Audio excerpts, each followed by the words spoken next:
السلام عليكم، عاملين ايه؟ يا رب تكونوا بخير. طبعا معاكم ياسين من فيديو جديد. فكرة فيديو النهارده هوريكم تقفيل شركة سكيت كوجر.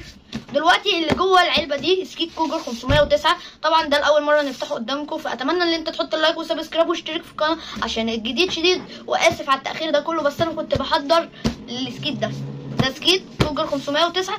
هنشوف تقفيل شركة كوجر، يعني الكرتونه بتكون عامله ازاي لما انت بتجيبه، بيكون شكله عامل ازاي، وهوريك شكل السكيت وكل الكلام الجميل والحلو ده.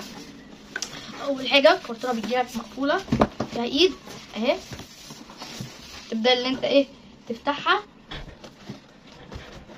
بس ايه مقفوله جامد اهو.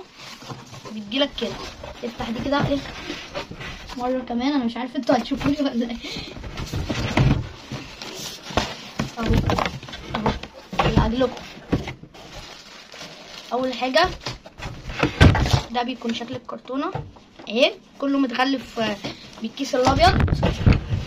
فانا اول حاجه هجيبها من هنا قلمتين اهو. انا هنا يعني زي الكراسه بيقول لك تفكي الويل ازاي، والحاجات دي الحاجات دي كلها احنا مش محتاجينها. نخش بقى على التقيله والكبيره وكل حاجه، وهو السكيت ذات نفسه بقى عامل ازاي. بسم الله، اشيله بس من الكيس. بسم الله ما شاء الله. كله يقول بسم الله ما شاء الله في الكومنتات عشان الوحش وصل اهو.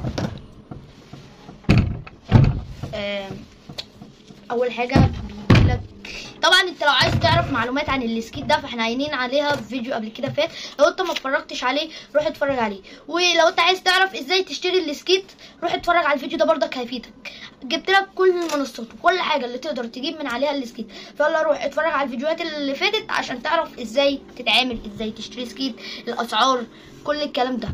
اول حاجه ده اوعى تجيبه من على امازون، روح اتفرج على الفيديو اللي هناك هيفيدك لان الكلام هنا هيكون طويل. فاول حاجه بيجي لك الويل اللي في النص اهو. الويل اللي في النص اكبر من الويل اللي على الطرف.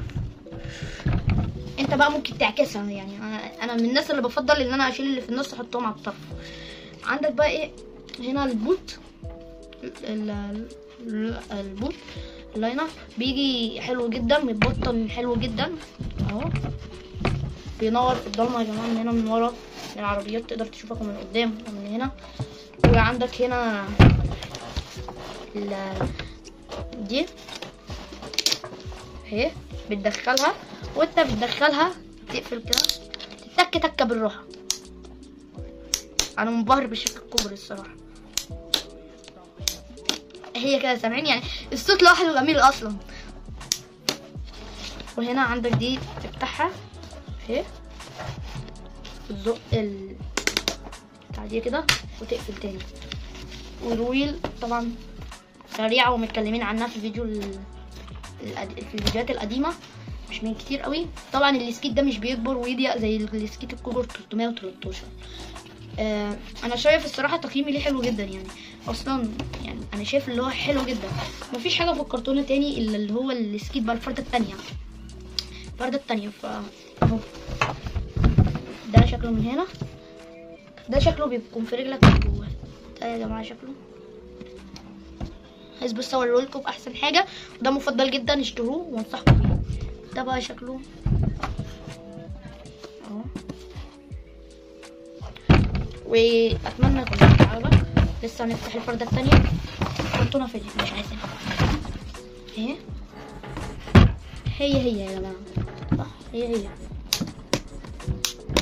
بس. هو ده كان فكره الفيديو. اسف طبعا ان انا اتاخرت عليكم، يعني ما كانش بايدي، يعني ورانا امتحانات نص السنه. فاتمنى ان انت تحط اللايك، لان انا اصلا ده مش وقت خالص ان انا اعمل فيديوهات، لان انا دلوقتي حالا في امتحانات نص السنه. فيعني على ضغط جامد، يعني يوتيوب وبمنتج وبروح مدرسه وهمتحن خلاص يا دوبك كلها 12 يوم ونخلص نخربها بقى سكين براحتنا. الفيديوهات الجايه بقى يعني بعد 12 يوم كده هيكون في بقى فيديوهات ايه، هننزل بالسكيت هنطلق واخدكم معايا نشوف بقى كل الحركات بعينينا وكل حاجه. بس اتمنى يكون الفيديو عجبك. لو عجبك الفيديو اضغط لايك واشترك في القناه. انا عارف ان انا قلتها كذا مره، بس انا بقول لك كده لان اصلا القناه واقعه يا جماعه، ما فيهاش اي حد، مع اني قايل انا بطلع اقول يعني عن السكيت بطلع اتكلم عليه علشان هو كويس، مش حاجه وحشه. طب السكيت بتاعك خايف عليه لا تتجرح وجايبه جديد، طب نعمل ايه؟ في كفر حضرتك بيتباع في اي حته، مش عارف اعمل من الزحمه دي اهو. ده بيمنعه خالص من التجاريح. بصوا تلبسوا بقى السكيت وهو استك بيتمط وحلو يعني. اتمنى انصحكم بيه، ما تجرحوش سكيتاتكم، ده موجود اهو يتقطع ويبوظ وغيروه. بس يلا اشوفكم الفيديو الجاي احلى شباب. الفيديوهات الجايه زي ما قلنا هتكون جامده جدا، ننزل بالسكيت وتشوفونا في كل حته واحنا موجودين في كل حته وتشوفوا بقى جنباتنا وسلايداتنا، حاجات كتير جدا هشوفها. بس تيجي اللحظه بس اللي هاخد فيها الاجازه، يعني لو تيجي اللحظه انا بصوا مش هرحم. بس يلا اشوفكم الفيديو الجاي يا احلى اخوات واحلى شباب. سلام. روح حط اللايك يا المتابعه.